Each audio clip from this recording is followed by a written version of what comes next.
नमस्कार.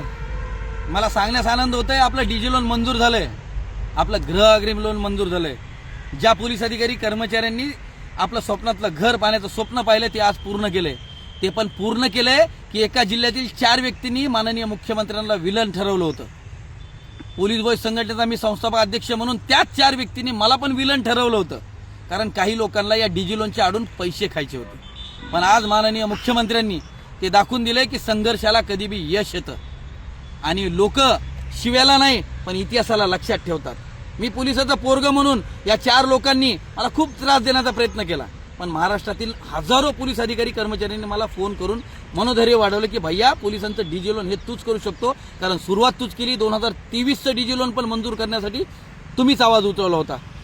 हे यांचे शब्द कुठेतरी मला लढण्याची ताकद देत होते.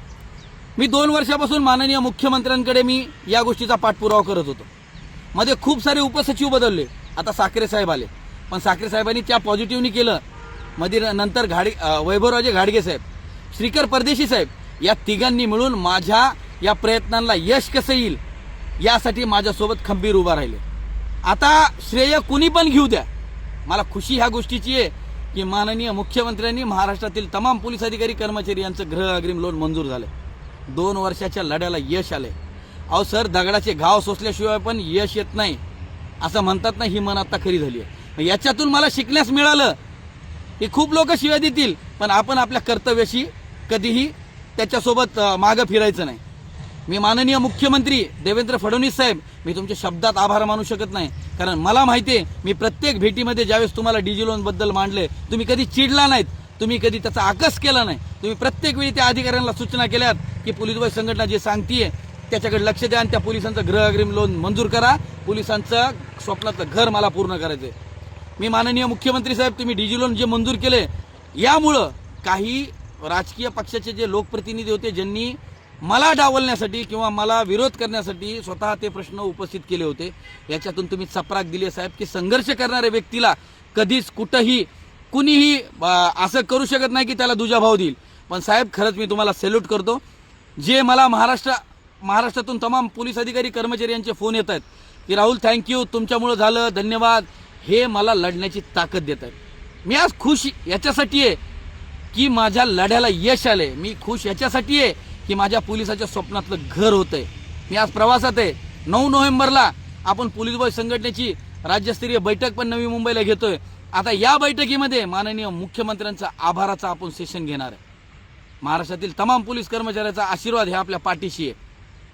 मध्ये 2022 आणि 23 मध्ये ज्या कोरोना काळातील युवकांचं वय पोलीस भरतीसाठी निघून गेलं, तो पण माननीय मुख्यमंत्र्यांनी प्रश्न मार्गी लावला आणि त्या युवकांना संधी दिली. हे बघा, महाराष्ट्र पोलीस, मी 8 वर्ष झाले मी संघटनेच्या माध्यमातून काम करतोय. आज बोलावंसं का वाटलं, कारण मला मी जेवढं स्ट्रगल केलंय त्याची खुशी मला किती आहे तुम्हाला माझ्या बोलण्यातून कळत असेल. ठीक आहे, जे बोलले ते बिचारे त्यांचं कर्तव्य होतं, त्यांना कुठल्या तरी राजकारण्याने सांगितलं होतं, पण ते 4 जणांना जे होते, जे मला पर्सनली बोलायचे, काही मेसेज करायचे, त्यांना मी कधी वाईट बोललो नाही, कारण मी पोलिसाचं पोरग आहे. मला उत्तर देता येत होतं, पण मी कामातून उत्तर देतो. मी तुमच्या असल्या बांडगुळ्या शब्दाला उत्तर देत नाही. हे महाराष्ट्रातील पोलीस अधिकारी कर्मचाऱ्यांनी लक्षात घेतलंय. या सगळ्या पोलीस परिवाराचा आशीर्वाद माझ्यासोबत आहे, कारण त्या महाराष्ट्रातील तमाम पोलीस अधिकारी कर्मचाऱ्यांनी मला पाठीशी ताकद दिली आणि माझं मनोधैर्य वाढवलंय. मी खरंच महाराष्ट्रातील तमाम पोलीस अधिकारी कर्मचारी यांचे स्वागत करतो की आपलं स्वप्नातील हक्काचं घर या माननीय मुख्यमंत्री देवेंद्र फडणवीस साहेबांनी केलंय.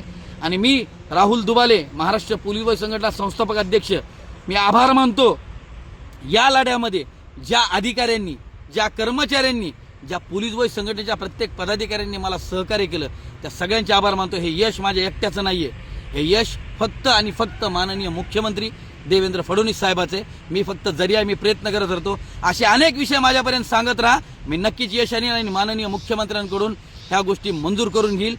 चला, ज्यांनी पण विरोध केला त्यांना इशारा असं समजा, केलं मंजूर, तुमची दुकानं बंद केली. धन्यवाद.